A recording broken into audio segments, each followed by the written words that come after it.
Daku Maharaj. The film starring Balakrishna, Pragya Jaiswal, Shraddha Srinath and also directed by Bobby Kolli. ఇంకా cinema ఎలా ఉందన్న విషయానికి మీరు వచ్చేస్తే నాట్ సాటిస్ఫైడ్ భయ్య. నాగవంశీ గారు థియేటర్లో కూర్చోలేమంటే ఏదో అనుకున్నా. నిమిషానికి ఒక ఎలివేషన్ పెట్టాడు భయ్య సినిమాలో. స్టోరీ కన్నా ఎలివేషన్స్ ఎక్కువైపోయాయి. గట్టిగా మాట్లాడితే ఆ ఎలివేషన్సే పనిగా పెట్టుకున్నారు. తమన్ బీజిఎమ్స్ అన్ని స్పెషల్గా మాట్లాడక్కర్లేదు, గూస్ బంప్స్ వచ్చాయి. కానీ సినిమాతో సంబంధం లేకుండా ప్రతి సీన్కి ప్రతి ఎలివేషన్కి ఆ బీజిఎమ్స్ రావడం వల్ల ఆ సీన్కి ఒక అర్థం లేకపోవడం వల్ల సమ్వాట్ ఆ బీజిఎం ఎంజాయ్ చేసిన ఆ scene enjoy చేయలేకపోయా. Balayya Babu dialogues, ఆయన డైలాగ్ డెలివరీ ఇవన్నీ మనకు తెలియనివి కావు.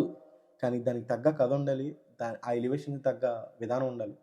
అవేం లేకుండా ఒక ఎలివేషన్ కొట్టి అక్కడ బీజిఎం పెడితే దాన్ని చూడడానికి చాలా కష్టంగా ఉంది. ఇవాళ బాబీ సినిమాలో దాకు మహారాజులో అదే జరిగింది. లాస్ట్గా నేను ఎంజాయ్ చేసిన బాలయ్య బాబు సినిమా అఖండ. అఖండలో బాలయ్య బాబు పాత్ర పోషిస్తే ఆ పాత్ర కనబడాలి, అది అఖండకి జరిగింది. నా వరకు దాకు మహారాజులో అది జరగలేదు. ఇలా చెప్తున్నానని దయచేసి నన్ను తప్పుగా అనుకోద్దు. బాలయ్య బాబు అంటే నాకు కూడా అభిమానమే. ఎందుకో ఇవాళ మాత్రం మా బాలయ్య బాబుని ఆన్ స్క్రీన్ ఎంజాయ్ చేయలేకపోయా. ఇంకా నెక్స్ట్ మన వెంకీ మామ సంక్రాంతికి వస్తూనే ఉంది, చూడాలి మరి.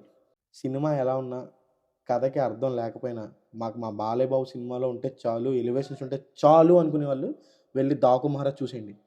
ఈ సెట్ ఆఫ్ ఆడియన్స్కి సినిమా డెఫినెట్గా నచ్చుతుంది. That's the review for Daaku Maharaj guys. Next రివ్యూతో మళ్ళీ కలుద్దాం. Until then please like, share and subscribe to our channel seen screen reviews.